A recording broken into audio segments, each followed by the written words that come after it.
Another issue, of course, that's happened in the world of stock picking, where all this money and effort goes into trying to be rational, is that we've had a really horrible thing happen to the investment counseling class.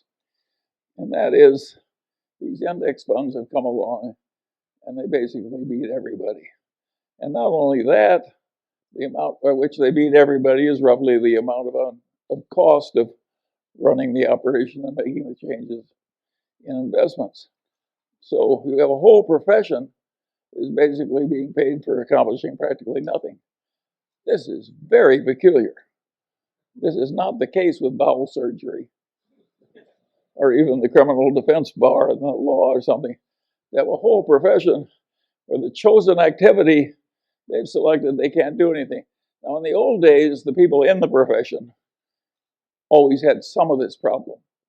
And they rationalized as follows: we are saving our clients from the insurance salesman and the stockbroker, the standard stockbroker that serves the active trader. And they were saving people from the life insurance salesman and the hustling stockbroker who liked active trading. And I suppose in the sense that the investing class is still saving those people from an even worse fate.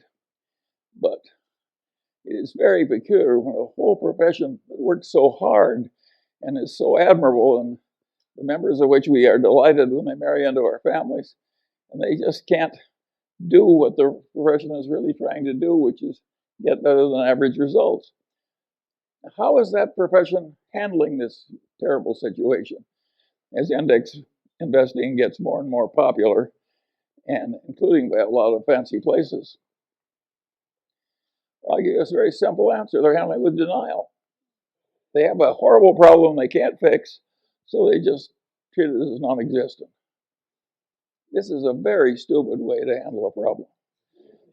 Now, it may be good when you're thinking about your own death, which you can't fix, and just denial all the way to the end.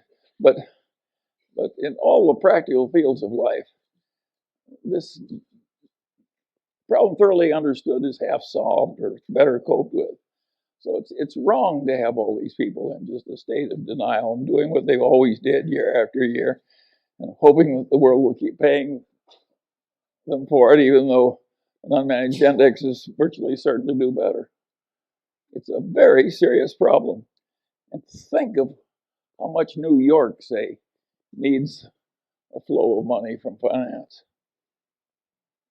Think of what happened to Manhattan if there weren't any fees for investment management or trading spreads and so on. And so it's a weird situation. And of course, it's unpleasant. Big investment counseling shops some of them shrink and some go out of business. And the value investors, of course, who many of I know because we came from that tradition, the value investors who are honorable are quitting. Boom, boom, boom. And what worked for them for years stopped working, and they're honorable people, they just quit. And they're also rich. So it makes it easy. But those who aren't rich have a hell of a problem. And it costs about $50,000 to say in Manhattan to send your kid to preschool, non-deductible.